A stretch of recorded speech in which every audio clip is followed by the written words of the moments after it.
এখানে দেখুন এই যে ভিতরে একজন রান্না করছে, একটা ভাই, ছোট্ট একটা ভাই রান্না করছে, কষ্ট করে রান্না করছেন।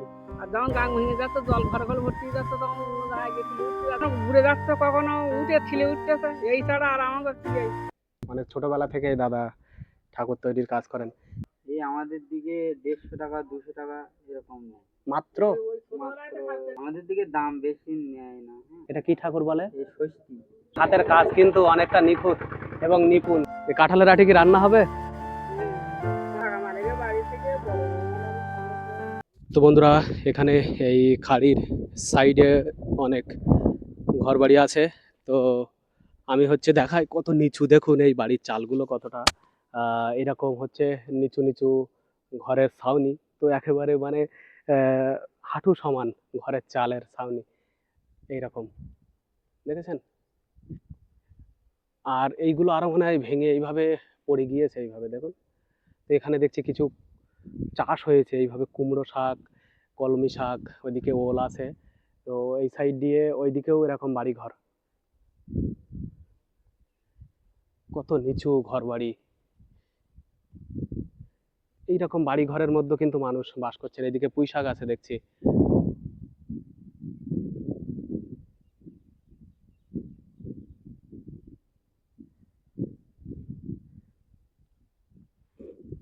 তো আমি হচ্ছে এখান থেকে যাচ্ছি এদিকটাতে।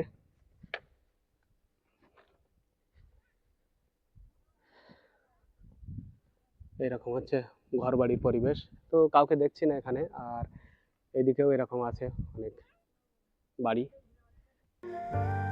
এখানে দেখুন এই যে ভিতরে একজন রান্না করছে, একটা ভাই, ছোট্ট একটা ভাই রান্না করছে। তো এর ভিতরে এই গরমের মাঝখানে ও তো এরকম নিচু ঘরে দেখাই যাচ্ছে না। গরমে ও তো রান্না করতে গিয়ে হাফ সিদ্ধ নিজেই হয়ে যাবে মনে হচ্ছে।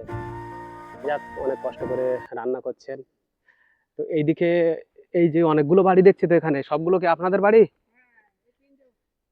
তিনটে? চাল তো সব পড়ে গেছে কাকিমা, একেবারে নিচে হয়ে।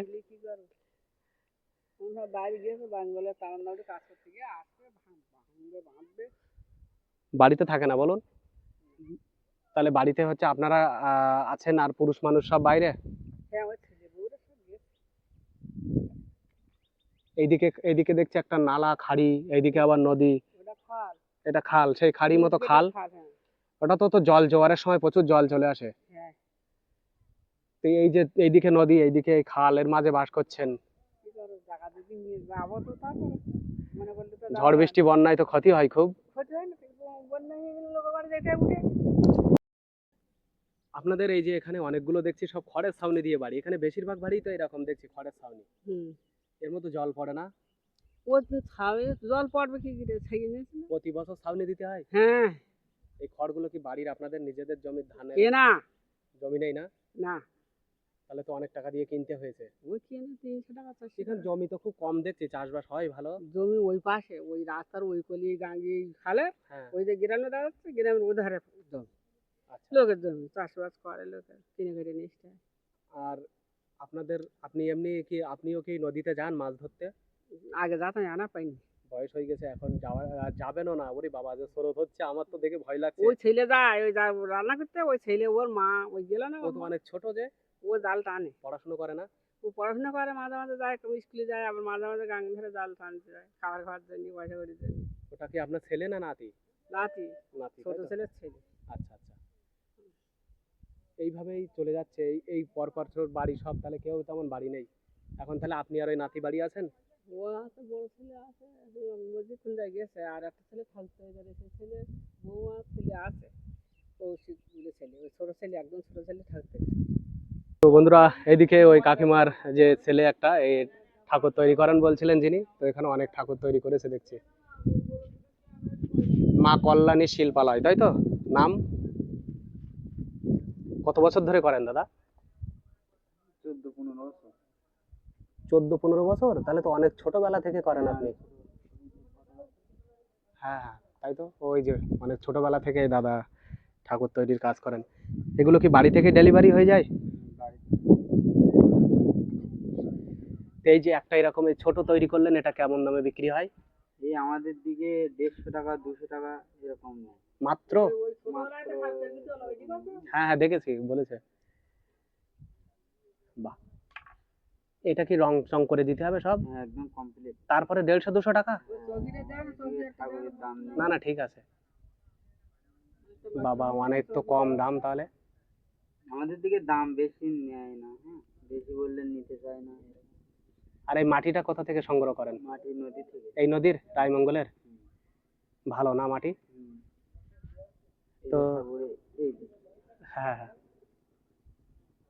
এই যে দেখুন, এটা কি ঠাকুর বলে? এই ষষ্ঠী। ষষ্ঠী, তাই তো? ওই বাচ্চা কাচ্চা হলে ষষ্ঠী পূজা দেয়, হ্যাঁ। এই ষষ্ঠী ঠাকুরে, এই ষষ্ঠী মূর্তি। আচ্ছা আচ্ছা।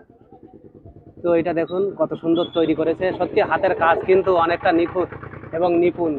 কত সুন্দরভাবে তৈরি করেছে দেখুন, ডিজাইনটা অসাধারণ হয়েছে। ওইদিকে অনেক বড় বড় কিছু করা আছে দেখছি।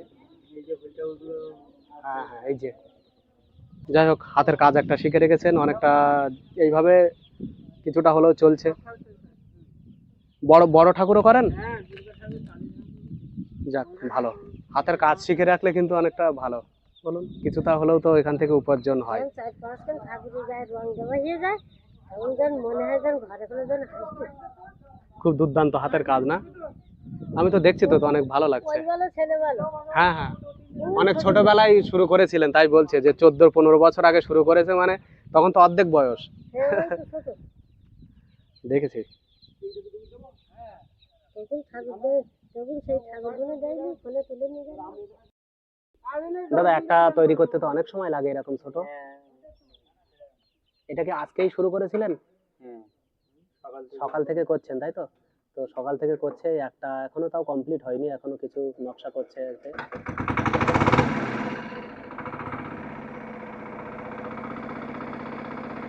কখনো ঘুরে যাচ্ছে, কখনো উঠে ছিলে উঠতেছে, এই ছাড়া আর আমাদের কি এই?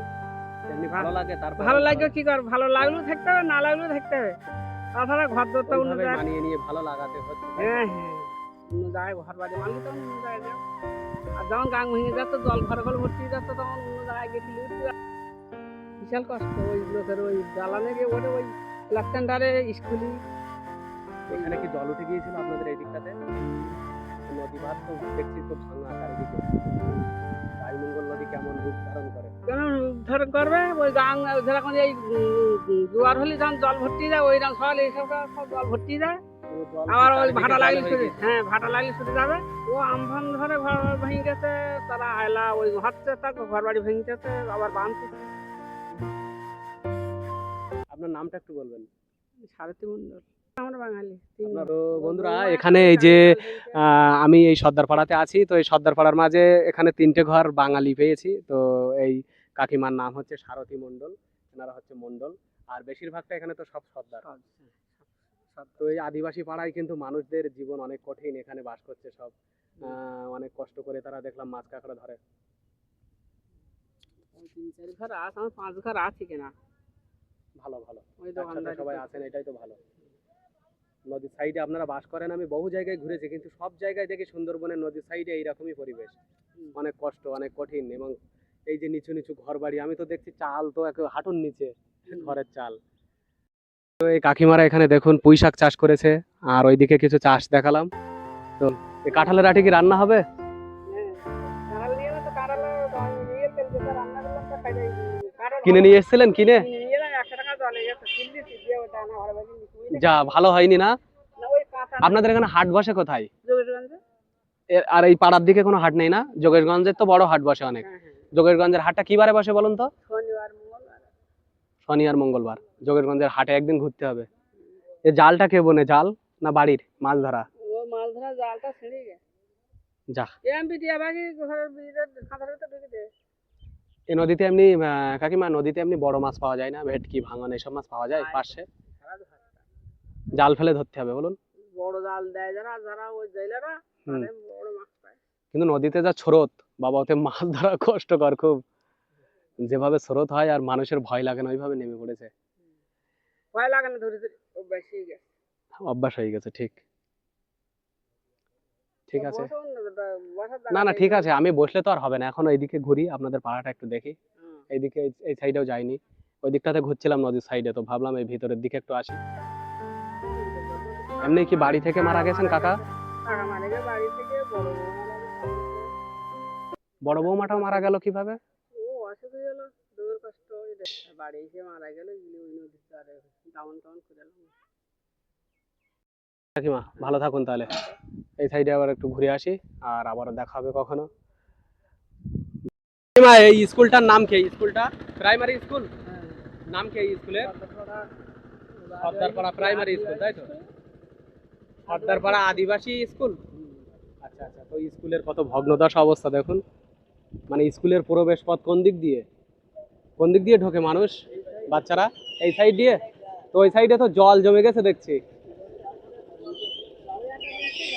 তো এটা হচ্ছে আদিবাসী পাড়ার একটা স্কুল, আর এখানে কিন্তু সাইডে অনেকটা জল জমে গেছে, ওই সাইডে অনেক ভগ্নদশা অবস্থা, মানে সেইভাবে সংস্কার হয় না স্কুলগুলো। তো এদিকে বাড়িঘর আছে অনেক, আর এদিকে সেই বাড়িঘরগুলো। তো বন্ধুরা, এই যে সুন্দরবনের রায়মঙ্গল নদীর তীরে মাধবকাঠি আদিবাসী সর্দারপাড়া, এই পাড়াতে এখানকার গ্রামীণ পরিবেশ, গ্রামীণ জীবনধারা সবটাই আপনাদের সামনে তুলে ধরেছি। আশা করি আপনাদের অনেক ভালো লাগবে। তো আজকের ভিডিও এখানেই শেষ করছি, দেখা হবে আবারও কোনো নতুন ব্লগ ভিডিওতে। ততক্ষণে সকলে ভালো থাকুন, সুস্থ থাকুন, হাসি খুশিতে থাকুন। আর ভিডিওটি যারা শেষ পর্যন্ত দেখেছেন অবশ্যই কমেন্টস করে জানাবেন কেমন লাগলো। নতুনদের বলবো চ্যানেলটি সাবস্ক্রাইব করে আমাকে একটু সাপোর্ট করবেন, এবং ভিডিও ভালো লাগলে অবশ্যই শেয়ার করবেন।